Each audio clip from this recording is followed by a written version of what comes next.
हाँ जी बेटा, तो चलिए next part female reproductive system है ना। देखिए अगर हम फीमेल रिप्रोडक्टिव सिस्टम का बात करें तो मेजरली हमें यहाँ पे भी वही चीज जो वहां पढ़े थे, ऑर्गन्स के बारे में जानना है, एक्सेसरी ग्लैंड या डक्ट के बारे में जानना है मेजरली। यहाँ कोई खास एक्सेसरी ग्लैंड नहीं है, कोई भी special accessory gland female reproductive system में नहीं है। यहाँ डक्ट है जो मेजर रोल प्ले कर रहा होता है, ग्लैंड है बट कोई खास नहीं जिसके बारे में आप जानो क्रैश कोर्स में। सबसे पहले तो यहाँ ऑर्गन्स इंपॉर्टेंट है, ये डायग्राम इंपॉर्टेंट है, ठीक है।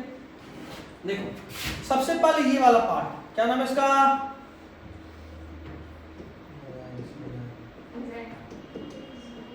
वेजाइना। ये ओपनिंग है, इसका क्या नाम है,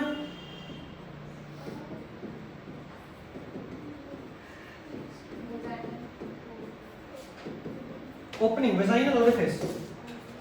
अच्छा हम बात करते थे कि फीमेल में थोड़ा पेनफुल होता है पलामेटिंग, कारण यहां पे एक टिश्यू होता है, क्या नाम होता है उसका, क्या नाम है, हाइमेन। अब होगा क्या कि at the time of mating penis ऐसे एंटर करेगा, ठीक है। अब जब पेनिस एंटर करेगा तो ये जो हाइमेन है एक्चुअली वो बस ऐसा इतना पतला सा है, यहां से पेनिस एंटर नहीं कर सकता। तो जब पेनिस एंटर करेगा तो इस मांस को फाड़ता है, फाड़कर उस छेद को बड़ा करेगा। तो ये जब फटेगा पहली बार, टॉर्न होगा जब हाइमेन, तो वहां से ब्लड लॉस होगा, ठीक है, खून निकलेगा। तो पहले मीटिंग में अक्सर, ये सही हमेशा नहीं होगा, अक्सर फीमेल के लिए बहुत पेनफुल होता है, ब्लड सेड होता है, खून निकलता है, ठीक है, क्योंकि ये हाइमेन ब्रेक होता है फर्स्ट मीटिंग, ठीक है। उसके बाद भी चांस है कि कई बार बच जाए, नॉर्मली उसके बाद नहीं बचता, वो खुद ही खत्म हो जाता है, डिजनरेट कर जाता है नॉर्मली, बट कभी कभी बच सकता है। तो हाइमेन है या नहीं है इसके बेसिस पे हम ये नहीं बता सकते कि कोई फीमेल वर्जिन है या नहीं। वर्जिन यानी जो उस टाइम से पहले कभी और मेटिंग नहीं करी हो। तो अगर हाइमेन नहीं मिला या ब्लड सेट नहीं हुआ, इसका मतलब ये नहीं कि उसके पहले वो मेटिंग करी है। हो सकता है कई बार स्टर्नस एक्सरसाइज, हॉर्स राइडिंग, इस तरह के किसी स्पोर्ट्स में वो खत्म हो जाता है, अपने आप ही डिजनरेट कर जाता है। नॉर्मली ऐसा नहीं होता है बट हो भी सकता है। तो इसलिए हाइमेन है या नहीं है इसके बेसिस पे हम ये नहीं बता सकते कि फीमेल इज वर्जिन और नॉट। बोर्ड में सवाल ऐसे आएगा, presence of virgin is not a reliable indicator of virginity. Presence of hymen is not a reliable indicator of virginity, ठीक है। चलिए अब इसको आगे लेकर चलते हैं, यहां तक सब ठीक है। हाइमेन, वेजाइनल ओरिफिस, वेजाइना, और इस पूरे को तुम बोल लो वेजाइनल कनाल, ठीक है। अच्छा ये तो यूट्रस है ना, ये तो यूट्रस है। यूट्रस का जो माउथ होता है यहाँ एक नेक लाइक रीजन, इसको क्या बोलते हैं, ओपनिंग का नाम सर्विक्स है, और ये जो कनाल है इसका नाम क्या है, cervical kanal. Cervical canal along with vaginal canal forms the birth canal। बच्चा यहाँ पे होता है और वो इसी रास्ते के थ्रू माँ के शरीर से बाहर आता है। बच्चा यहाँ पे होता है और इस रास्ते के थ्रू माँ के शरीर से बाहर आता है। इस पूरे रास्ते को क्या बोले, चलेगा यहाँ तक। चलिए यहां पे है ओवरी। ओवरी क्या है फीमेल में, किसी को कोई दिक्कत इसमें, प्राइमरी सेक्स ऑर्गन किसको बोले थे, जहां पे गैमेट बनता है। फीमेल में एक कहां बनता है, ओवरी में, तो इसलिए ओवरी क्या है, प्राइमरी सेक्स ऑर्गन। मेल में प्राइमरी सेक्स ऑर्गन क्या था, कहां पे बना था स्पर्म, टेस्टिस में, ठीक है, डरना नहीं, एकदम कॉन्फिडेंट। चलिए तो ovary is the primary sex organ, यहां से क्या बनेगा, एग, क्या बनेगा, एग या ओवम, क्या बोलते हैं उसको, एग या ओवम, ठीक है, क्या बोलते हैं उसको, एग या ओवम। अब देखो ये जो पूरा स्ट्रक्चर है दिस इज कॉल्ड, क्या बोलते हैं उसको, फैलोपियन ट्यूब। फैलोपियन ट्यूब में तीन पार्ट है। फैलोपियन ट्यूब देखो एक ट्यूब लाइक स्ट्रक्चर, ये एक्सेसरी डक्ट है, ट्यूब है ना, तो एक्सेसरी डक्ट है। एक ऐसा डक्ट जो सीधा रिप्रोडक्शन में रोल प्ले नहीं कर रहा, लेकिन असिस्ट तो कर रहा है, मदद तो कर रहा है। अब देखो फैलोपियन ट्यूब में 3 पार्ट, सबसे पहले इस्थमस, फिर एम्पुला, फिर इन्फंटिबुलम, 3 पार्ट। ठीक, फैलोपियन ट्यूब में कितना पार्ट? 3। कौन कौन? इस्थमस, इन्फंटिबुलम और एम्पुला। इस्थमस, इन्फंटिबुलम और एम्पुला। अपन बात करते सबसे पहले इस्थमस का। देखो इस्थमस यहां होता है, मतलब वो यूट्रस के नजदीक है। किधर है? Near to uterus. देखो जॉइंट टू यूट्रस है। ये ल्यूमेन है, नैरो ल्यूमेन है, मतलब थोड़ा सा पतला है। कैसा है ये? पतला। और एक और बात देखो, last part of oviduct. Oviduct is the other name of fallopian tube. तो अगर आपको क्वेश्चन में ओविडक्ट पूछे या आपसे क्वेश्चन में फैलोपियन ट्यूब पूछे, आपको दोनों का मतलब सेम समझ में आना चाहिए। आएगा नहीं आएगा? आएगा। चलिए, तो fallopian tube is the other name of oviduct. अब देखो इस्थमस हो गया, सबसे अंत में है, यूट्रस के पास है और थोड़ा पतला होता है। इसका जो ल्यूमेन है, जो चौड़ाई है वो थोड़ा सा पतला है ना। Next is ampulla. ये थोड़ा वाइटर है, देखो यहाँ पे एम्पुला है, थोड़ा सा वाइटर है। ठीक है, इसमें सबसे खास बात जो है आपको याद रखना है, this is sides of fertilisation.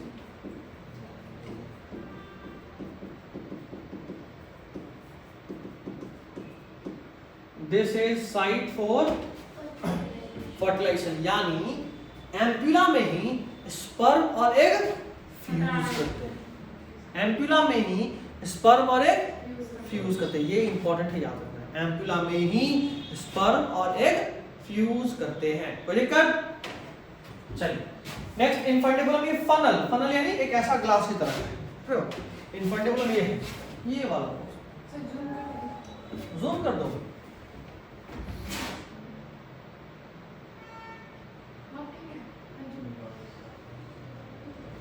ठीक है, ये वाला पोर्शन था एम्पुला, और ये वाला जो पोर्शन है ये क्या है?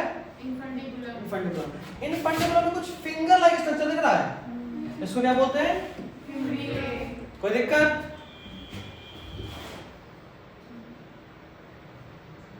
फिम्ब्री ओवरी को पकड़ के रखता है, कांटेक्ट में होता है, पकड़ के रखता है। उसको कैरी करने का किसी और का, उसका नाम मेसोवेरियम जो कैरी करता है। तो बस सब जानना, ठीक है? बीच में लाइगमेंट क्या बीच में लाइगमेंट होता है ना, ओवरी और फिम्ब्री। अभी हमारा काम होता है, लेकिन अभी काम ये ठीक है। याद है? कोई दिक्कत किसी को इस डायग्राम में?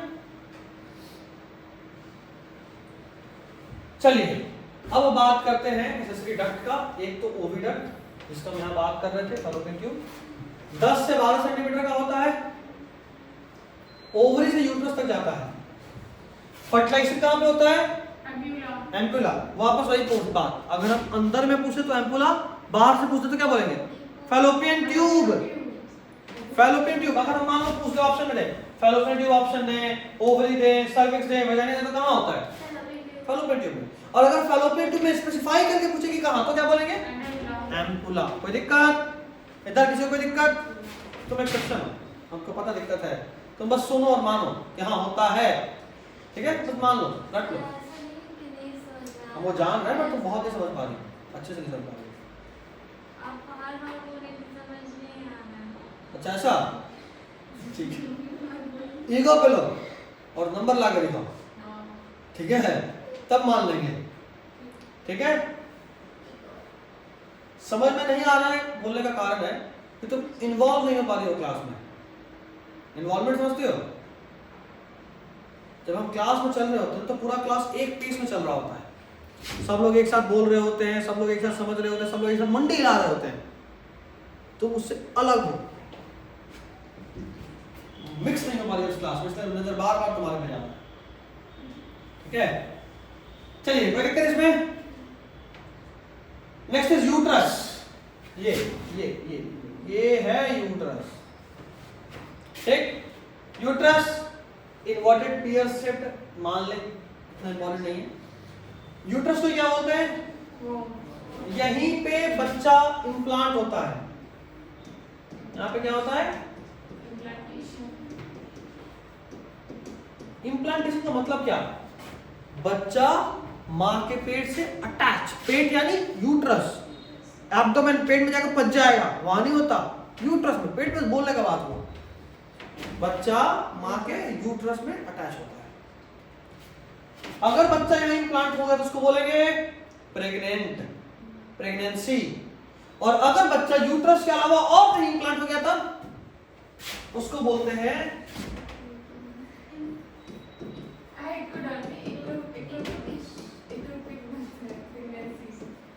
कुछ भी मत बोल, एक topic pregnancy. If implantation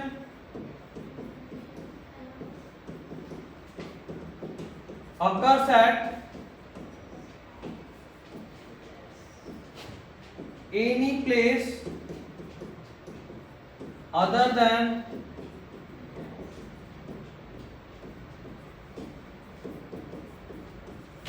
uterus के अलावा और कहीं भी अगर इम्प्लांटेशन हो जाए ना, उसको क्या बोलते हैं? Ectopic pregnancy. कई बार प्रेगनेंसी फैलोपियन ट्यूब में हो जाता है, कई बार ओवरी में भी हो जाता है, गलत है, नहीं होना चाहिए। अगर हो गया तो बाद में अबॉर्ट ही कर जाना है, अबॉर्शन हो जाता है, ठीक है, बच्चा मर जाता है।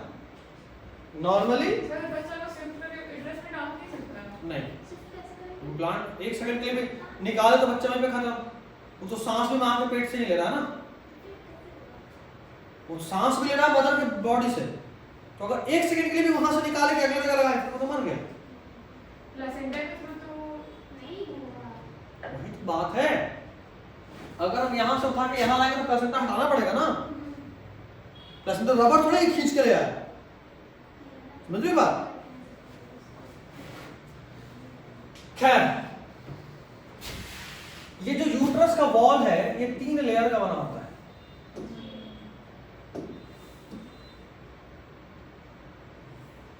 ये जो यूट्रस का वॉल है ये 3 लेयर का है, 1 लेयर, 2 लेयर और 3 लेयर, एक सबसे अंदर, एक बीच में और एक बाहर। सबसे अंदर वाले का नाम है इंडोमेट्रियम। इंडोमेट्रियम, इंडोमेट्रियम एक ग्लैंडुलर होता है, इसमें साइक्लिक चेंजेस होते हैं ड्यूरिंग मेंस्ट्रुएशन। ये सब लोग जानते हैं, फीमेल्स में पीरियड्स आता है। पीरियड्स कैसे आता है? हर मंथ यहाँ पे एक ब्लड का लाइनिंग बनता है, किसके लिए? कि अगर फीमेल प्रेग्नेंट हो गई तो बच्चा इम्प्लांट हो सके। लेकिन ये कब से आता है? क्या बचपन से आता है? तो 13-14 के बाद, प्यूबर्टी गेन करने के बाद कब तक आता है? पूरा जीवन आता है? नहीं, कब तक आता है? 44-45 तक, 50 तक मैक्स आता है, 44-45 ऑन एन एवरेज, ठीक है। मतलब ये कि ये पूरा चीज इसीलिए हो रहा होता है कि तब तक फीमेल प्रेग्नेंट हो सकती है। हर मंथ फीमेल प्रेगनेंसी के लिए रेडी होती है, प्रेगनेंसी हुआ तो ठीक, नहीं तो ये ब्लड के फॉर्म में बाहर आ जाएगा, ब्लड एंड म्यूकस, ठीक है। म्यूकस भी, यस सर, ब्लड नहीं होता, म्यूकस होता है साथ, ब्लड एंड म्यूकस बाहर आता है ना। कई बार थोड़ा सा थाक में धब्बा धब्बा वो म्यूकस की वजह से होता है, ब्लड क्लॉट्स के फॉर्म में। खैर, तो ब्लड और म्यूकस बाहर आता है। ये जो ब्लड और म्यूकस बाहर आ रहा है उसके लिए ये हर महीना यहाँ पे ब्लड वेसल बन रहा है और टूट रहा है और साइक्लिक फॉर्म में, इसलिए इसको बोलते हैं यहाँ पे साइक्लिक चेंजेस। आपसे पूछेगा यूट्रस के किस वॉल में साइक्लिक चेंज होता है, बोर्ड पूछता है किस वॉल में होता है? इंडोमेट्रियम, ठीक है। अच्छा, मायोमेट्रियम में एक स्मूथ मसल है। स्मूथ मसल यानी एक ऐसा मसल जो हमारे कंट्रोल में नहीं है, एक ऐसा मसल जो हमारे कंट्रोल में नहीं है। तो यहां पे एक स्मूथ मसल होता है जो कि डिलीवरी के वक्त जहां पे बहुत स्ट्रॉन्ग कॉन्ट्रैक्शन होता है, डिलीवरी के वक्त फीमेल को पेन हो रहा होता है। क्यों? क्योंकि बच्चा इस रास्ते से बाहर आ रहा होता है। थोड़ा देर पहले हम लोग पढ़े थे कि यहाँ पेनिस अंदर नहीं जा सकता, अब यहाँ से एक बच्चा बाहर आएगा, समझ रहे हो कितना? पेनिस का मोटाई यानी इतना होगा मैक्स, बहुत तो इतना, बच्चा यानी कम से कम इससे इतना बड़ा, समझ रहे हो कितना गुना हो गया, तो पेनफुल तो होगा। अच्छा, क्या वहां पे रास्ता है जाने का बच्चे को बाहर आने का? नहीं, यानी अगर बच्चा बाहर आएगा तो जो चीज इतना बड़ा था उसको फैल की तरह होना होगा।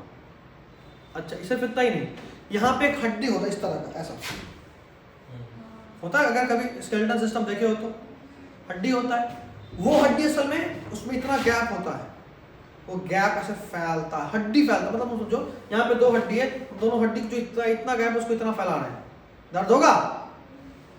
इसीलिए बोलते हैं कि प्रेगनेंसी एक ऐसा पेन है जो कोई मेल तो झेल ही नहीं सकता, मर जाएगा। ये सिर्फ कोई फीमेल ही झेल सकती है इस पेन को, मेल झेल भी नहीं सकता। कारण फीमेल के झेलने का, उसकी बॉडी में एक स्पेशल हार्मोन होता है नाम ऑक्सीटोसिन।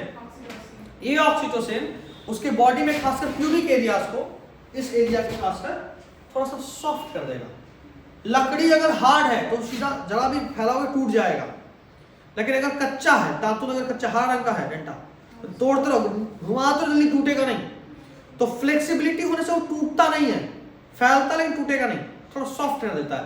ऑक्सीटोसिन वही करता है, उस जगह को थोड़ा सा सॉफ्ट कर देता है। तो वो पेन, तो वो जो पेन है वो थोड़ा बियरेबल हो जाता है कि फीमेल झेल सके, तो मर जाएगा। ठीक है, अगर किसी फीमेल में ये हार्मोन कम है या नहीं है तो अक्सर डेथ हो जाता है। उस केस में डॉक्टर्स ऑक्सीटोसिन का इंजेक्शन देते हैं उसको। ठीक है, इस हार्मोन का इंजेक्शन पड़ता है। एक और बात, कभी किसी मूवी में सुने कोई फीमेल डिलीवरी के बाद थक गई, ऐसा सब सुने हो, थक गई। यह होता ही है कि फीमेल की बॉडी में बच्चा यहाँ पड़ा हुआ है, यहाँ पे दोनों साइड से बच्चा ऐसे पड़ा हुआ है, यहाँ पे दोनों साइड से इसको दबा रहा है, दबा के बाहर निकाल रहा है।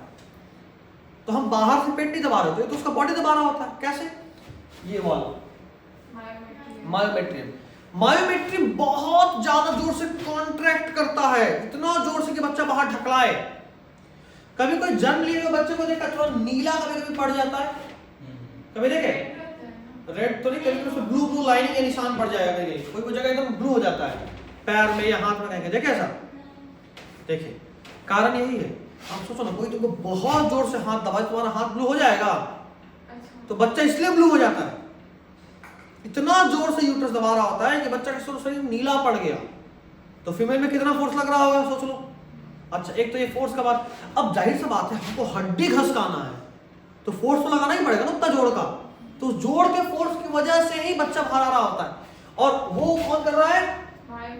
किस हार्मोन के इन्फ्लुएंस में कर रहा है? ऑक्सीटोसिन। ठीक है। अच्छा, सबसे बाहर वाला लेयर इज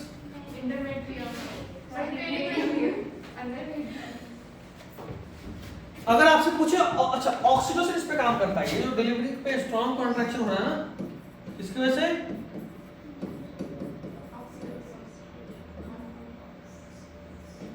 ऑक्सीटोसिन हार्मोन। कोई आपसे पूछे कि ऑक्सीटोसिन हार्मोन किस लेयर पे काम करता है यूट्रस के? मायोमेट्रियम पे।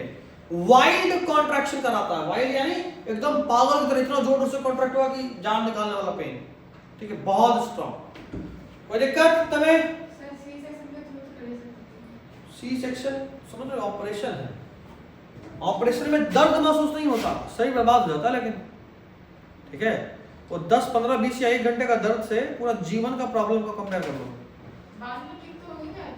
ये लगता है कोई भी ऑपरेशन अपना निशान कभी नहीं छोड़ता, मतलब खत्म नहीं होता, हमेशा होता उसका निशान। निशान सिर्फ बोलने वाला निशान नहीं, इमोशनल निशान की बात कर रहे हैं, वो हमेशा पेनफुल होगा। नॉर्मल डिलीवरी के बाद किसी फीमेल को एट वर्क यानी नॉर्मल हो जाने में 1 से 2 सप्ताह लगता है। ऑपरेशन के बाद 2 से 3 महीना डिफरेंस है। नॉर्मल जो भी यहाँ मांस फट रहा है, जो भी पेन हो रहा है, वो नेचुरल है, तो उसका उपाय बॉडी पॉलिसी करके रखे हुए है। सी सेक्शन अलग ही चीज है, थोड़ा पेन झेलना पड़ता है, नहीं तो फिर जीवन भर का दिक्कत। ठीक है, और डिलीवरी किसी फीमेल के लिए दुनिया बदल देने वाला एक्सपीरियंस है, सब कुछ बदल जाता है। कभी सुने कि कोई प्रेग्नेंट फीमेल उसके बाद अपना टॉयलेट रोक नहीं पा रही है, यूरिन जब खांसेगी यूरिन निकल जाएगा, कारण बच्चा उसके पूरे ब्लैडर, इसके आसपास ही ब्लैडर भी होता है ना, सब इधर दबा हुआ रहता है निकलते वक्त, तो पेनफुल होता है और बहुत लंबे समय तक उसका असर होता है। साल 1.5 साल, कम से कम 6 महीना अच्छी तरह से उभरने में लग ही जाता है किसी भी फीमेल को। ठीक है, यहां तक तो कोई दिक्कत नहीं। इसीलिए बोलते हैं कि डिलीवरी किसी फीमेल के लिए दूसरा जन्म है, बच्चे का भी जन्म है और माँ का दूसरा जन्म है।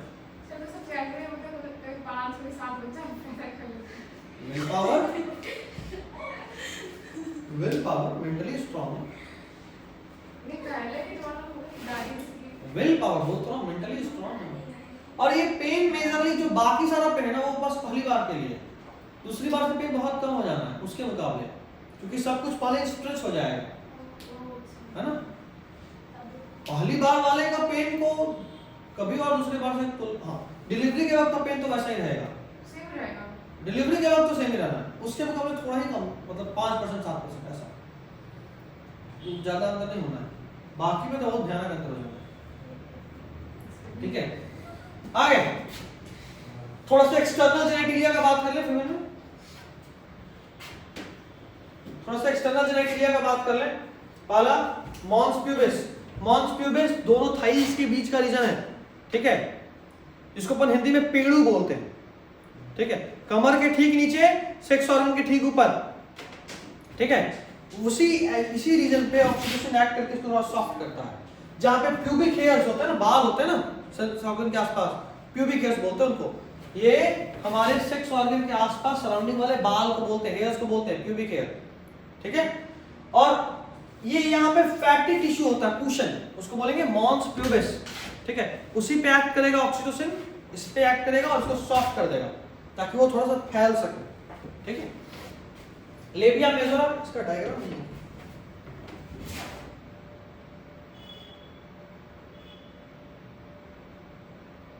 उसका डायग्राम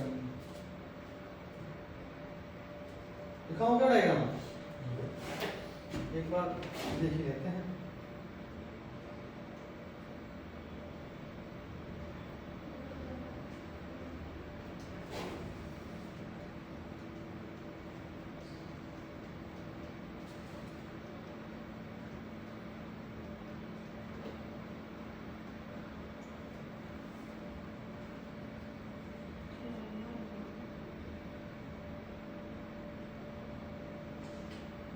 ये डायग्राम है, ये तुम्हारे काम का डायग्राम है, ये ट्रूमन का डायग्राम है। ट्रूमन का नाम सुना है बुक का? ट्रूमन नहीं, अब तो थोड़ा इज्जत कम हो गया, ट्रूमन अपने वक्त का सबसे इज्जतदार बुक था ट्रूमन, आज भी सबसे इज्जतदार जो थोड़े हम लोग के टाइप के लोग हैं, जो थोड़ा पहले वाले हैं, वो लोग आज भी ट्रूमन जानते हैं। और तुम लोगों में भी जो टॉप लेवल का प्रिपेयर कर रहा होता है, वो सब ट्रूमन से पढ़ता है, बहुत एक्स्ट्रा दिया हुआ है जो पहले पूछता था, नहीं पूछता है। ये ट्रूमन का डायग्राम देखो, किसी फीमेल में सबसे ऊपर होता है क्लाइटोरिस, ये वाला पोर्शन, जो किसी भी फीमेल के लिए बहुत सेंसिटिव है, ठीक है, सेक्सुअली वेरी एक्साइटेबल। यहाँ पे वो ओपनिंग है जिसको ओरिफिस बोल रहे हैं, ठीक है, और वो कहाँ गया, हाइमेन, बोला नहीं हाइमेन, अच्छा हाइमेन नहीं, कोई नहीं, इसी को ना मान लो ऐसे, ये इतना हर तरफ से थोड़ा टिश्यू है हाइमेन, जब पेनिस एंटर करेगा ना इसी को थोड़ा फाड़ता है, टर्न करता है, और उससे पेन और पहली बार में ब्लड लॉस होता है। खैर एक चीज और देखो, ये थोड़ा और फैलाने के बाद दिख रहा है एक्सटर्नल यूरेथ्रल ओरिफिस, यानी देखो सेक्स ऑर्गन इस तरफ है और जो यूरिन आता है वो यहां से आता है, यानी फीमेल के बॉडी में यूरिन के लिए सेपरेट पाथवे है और एग के लिए या मेंस्ट्रुअल ब्लीडिंग के लिए सेपरेट पाथवे है। मेल में दोनों सेम था, मेल के केस में इसी से यूरिन भी आ रहा है और इसी से सेमेन भी आ रहा है। फीमेल के केस में यहां से एग या मेंस्ट्रुअल वाला फॉल और यहां से यूरिन, बाहर से देखने पे ये एक ओपनिंग है, बाहर से ये एक ओपनिंग है, लेकिन इसको जैसे हल्का हटाएंगे तो दिखेगा दोनों सेपरेट पाथवे है, ठीक है। खैर एक टिश्यू यहां दिख रहा है, एक कवरिंग, थोड़ा मोटा स्किन होता है, जिसको बोलते हैं लेबिया मेजोरा। क्या बोलते हैं? साफ कर देते हैं, साफ लिख देते हैं, लेबिया मेजोरा। और एक अंदर में पतला जो पिंकिश लेयर दिख रहा है जैसे लेबिया माइनोरा। क्या बोलते हैं इसको? Labia minora. कोई दिक्कत? लेबिया मेजोरा है, लेबिया माइनोरा, यही मेजर है और कुछ है नहीं इसमें काम का तुम्हारे लिए। हाँ क्लाइटोरिस क्या हाइमेन नहीं दिखा था ना, हाइमेन ने बता ही दिया यहाँ पे होता है, ठीक है बस हो गया। यही मेजर है आपके लिए थोड़ा सा इंपॉर्टेंट था।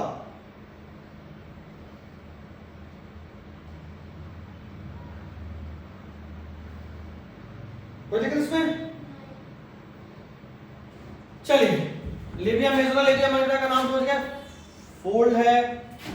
अच्छा एक और clitoris, finger like tiny finger like projection जो कि अपर जगह पे है, याद करो हम जो डायग्राम देखे थे, यहाँ पे यहाँ लेबिया माइनोरा, ये लेबिया माइनोरा था और ये लेबिया मेजोरा, जहाँ पे दोनों मिल रहा था वहाँ पे एक फिंगर लाइक पोजीशन था, इसका नाम बोले क्या बोलते हैं? क्लाइटोरिस। हाइमेन, हाइमेन में देखो मेम्ब्रेन जो कि वेजाइनल ओपनिंग को कवर करता है पार्शियली, यानी आधा, पूरा नहीं, क्योंकि यूरिन तो हमेशा ही पास आउट होता है।